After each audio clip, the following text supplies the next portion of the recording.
Let's see the question.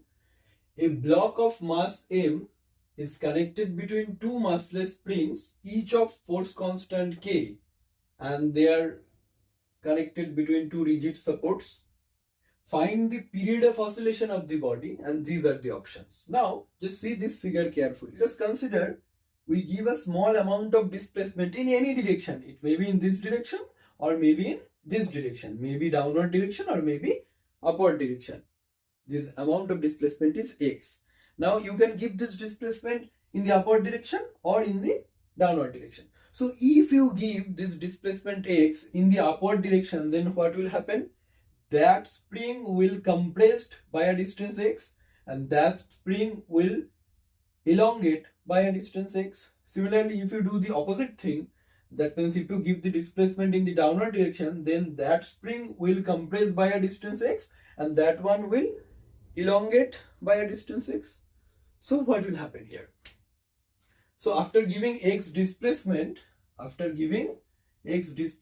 the block, the total energy of the system will be kinetic energy plus potential energy, half kx square, plus the displacement of this block is x. So its kinetic energy will be half m v square, where v is basically dx dt, because we know x is displacement, so dx dt is called velocity. And for this spring, it will be compressed by a distance x, and we all know for a spring of spring constant k, if you give x amount of displacement, then the potential energy stored in the spring will be half kx square.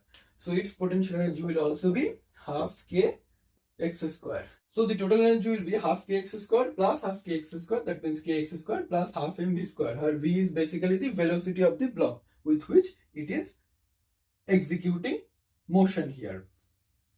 So now differentiating both sides with respect to t, differentiating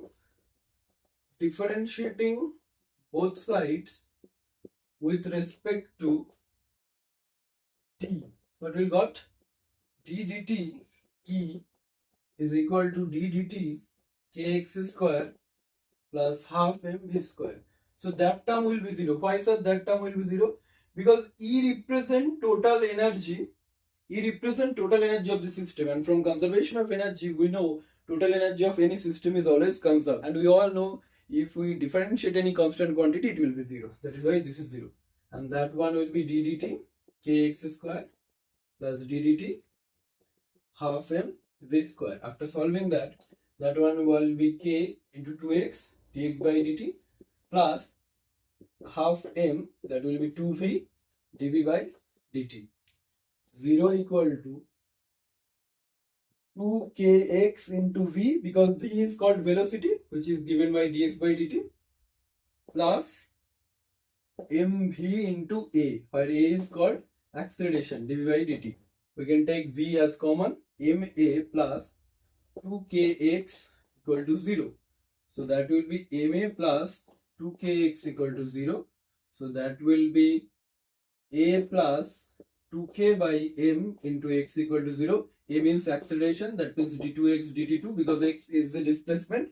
So if we take the double differentiation of displacement, definitely we will get acceleration. So that will be 2k by m into x equal to 0. So we can also write d2x dt2 plus omega square x equal to 0. So the body will execute SHM. So omega square is basically 2k by m. So omega is basically root over 2k by m. So time period will be 2 pi by omega. So that will be 2 pi root over m by 2k. So the time period will be 2 pi root over m by 2k. And this is our final answer. Now I'll give you another numerical on the basis of same concept. You have to solve it. This is previous year's questions of AIMS. Two springs of force constant k and 2k are connected to a mass m. You have to find the frequency of oscillation of that mass.